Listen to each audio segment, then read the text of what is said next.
What's up, everybody? Welcome to Podcast Now Plus. I'm Alex, and in this video, I want to give you guys my 2023 review of Guardians of the Galaxy. So, what's very odd about this, I believe, if I'm doing this right in my head, tomorrow I'm going to have a video on this channel talking about my excitement for 3. I'm going to mention in that video that I'm going to be watching the movie. So here is me doing that. I'm just going to put this one in front of that video. So I watched Guardians 1. I watched it one night ago from when I'm recording this. I'm going to watch Guardians 2. If these videos do okay, maybe Guardians 2 I can do a review on like Monday morning. We can just do that, just to do all of them and go from there. So I really love this film a lot. Now, what you'll hear me say a little bit tomorrow, but I do want to walk you through it today. How did I feel kind of leading up? What's my story with Guardians? So really quickly, when the first movie came out, I didn't watch it in theaters, and I had heard obviously so many amazing things. This was a big film, another kind of classic example of characters that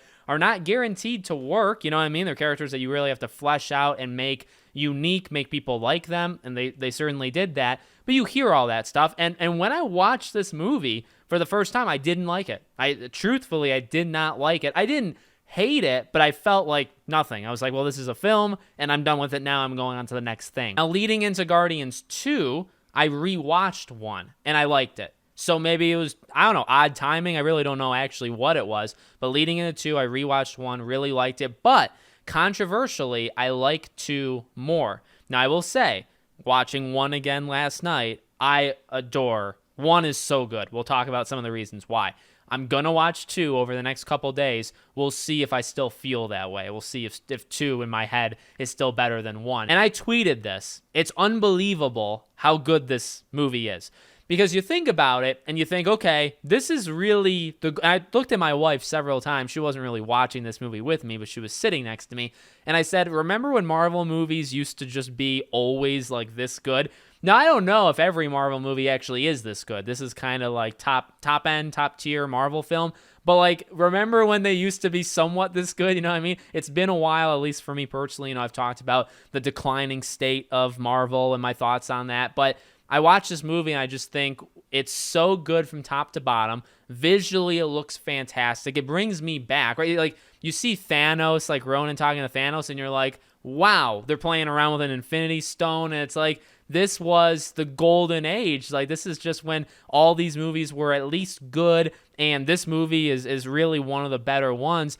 But talking about, you know, the movie itself, again, visually, I love how it looks. Now, I think it's like 4K, whatever special edition kind of thing they put on Disney Plus, which is where I watched it. It just looks so clean, so crisp. But some of the planets that they go to, some of the lighting, some of the I don't know, the scenes in general, they just are so good looking just from top to bottom. Even like how people look, like Ronan. I still don't think Ronan's like that good of a villain at all. I actually think that's kind of unanimous. I think people have always kind of ranked Ronan low. But even like how he looks, firstly, he looks phenomenal. Like just the makeup kind of stuff that he does. Nebula too, which I do want to talk about her. Nebula looks incredible. Now, I still think she does look incredible, but just like, you got to imagine like seeing it back then, seeing it in Guardians 1, like she looks really, really cool. I guess while sticking with her, let's kind of talk just about her just to get her kind of out of the way. So when the movie came out, for sure, one of the things said about it is she's so kind of stiff, robotic, maybe like one-dimensional, like whatever you want to say. Obviously, as these movies have evolved and her character has evolved, she's more than just that. I love her evolution. I love her moments with like Tony. I think she's a fantastic character.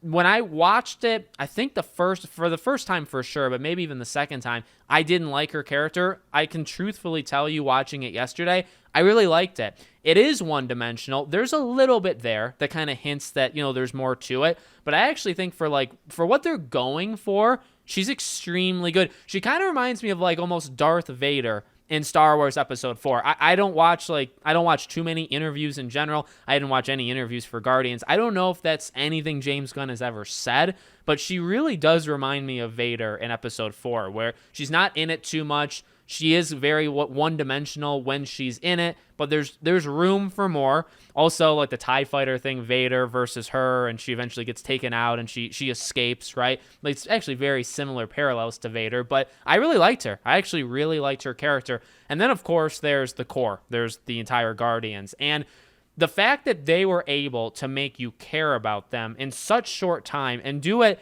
in such an organic way. I mean, it's a thing movies had tried to steal, right? Like Suicide Squad basically stole from it in terms of profiling the characters, right? How they do the profiles. But this movie, well, doing it first, but also just doing it really well, where you learn where they all come from pretty quickly. Like, I'm not saying necessarily it all happens in the first 10 minutes. I think a thing this movie does really well is it explores the characters. It lets them live in the moment a little bit, right? So you'll have the conversations with them. You'll have some jokes, but you'll also have some very like emotional, like grounded dialogue and conversations.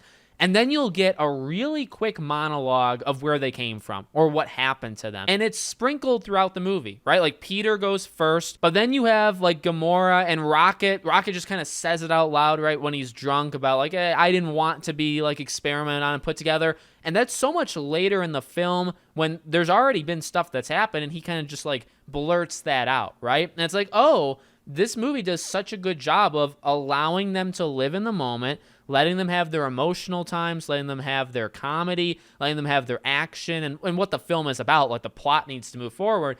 But then they sprinkle in just, okay, well, who are they? What are we supposed to know about them? Why do we need to like them? Why are they going to start to kind of feel for each other, right? This like band of misfits, like what happened to each of them.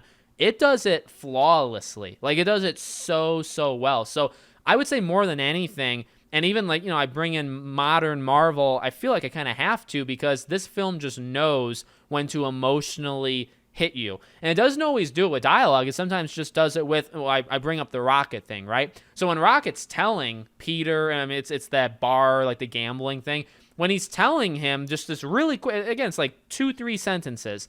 Peter, Chris Pratt, you see it in his face, like he lowers his hand a little bit, and you see in his face this genuine sadness almost. Gamora does it a lot. Anytime you kind of hear about Peter, Gamora always kind of has some sort of facial expression to almost be like she's processing the info and she's kind of like learning to like the guy more, like, oh, he's gone through some stuff, and it's a little emotion, right? And you see that with all these characters. So it's not always even in what they say. It's also in what the other Guardians, how they react in their face to what is being said to them. And I think it does it extremely well. Beyond that, the plot is fun. It's moving forward. It connects to the bigger, MCU at the time. It does everything it needs to do while also establishing these characters. Again, it's got the comedy. There's some very funny moments. Like there's some lines. Again, I would look to my wife and say, like, this is genuinely funny. Like it's a blast to watch the entire film. It's got its big action scenes. I think they're kind of well shot as well. There's some, you can tell like cuts and stuff, and maybe it's something I'm just getting kind of more sensitive to as I get older. Like, okay, when's it the stunt double? Does it go from like one shot to the next? Does it, take the back of the person, whatever. So you're kind of looking at that, or at least I'm looking at that, but it's not really all that jarring at all. The plot is good. The characters are extremely good. Again, Ronan, I mean, really, they put so much on these Guardians, and there's so many of them, and you need to learn about them. And then you got even like Nebula. It's hard to establish, I would say, like a villain, and he doesn't appear too much throughout the movie.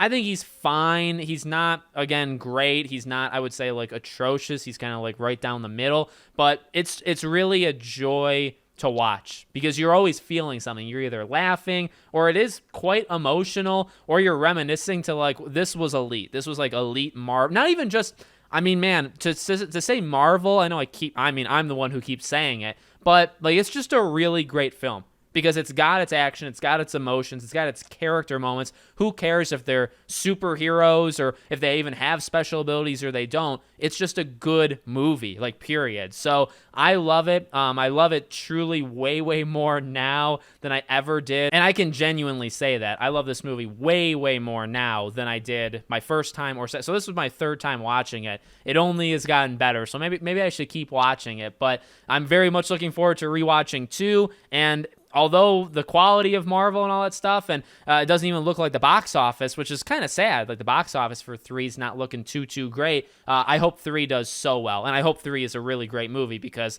I mean we know the skill and the craftsmanship of pretty much everyone involved. We know they can do it, so hopefully they pull it off.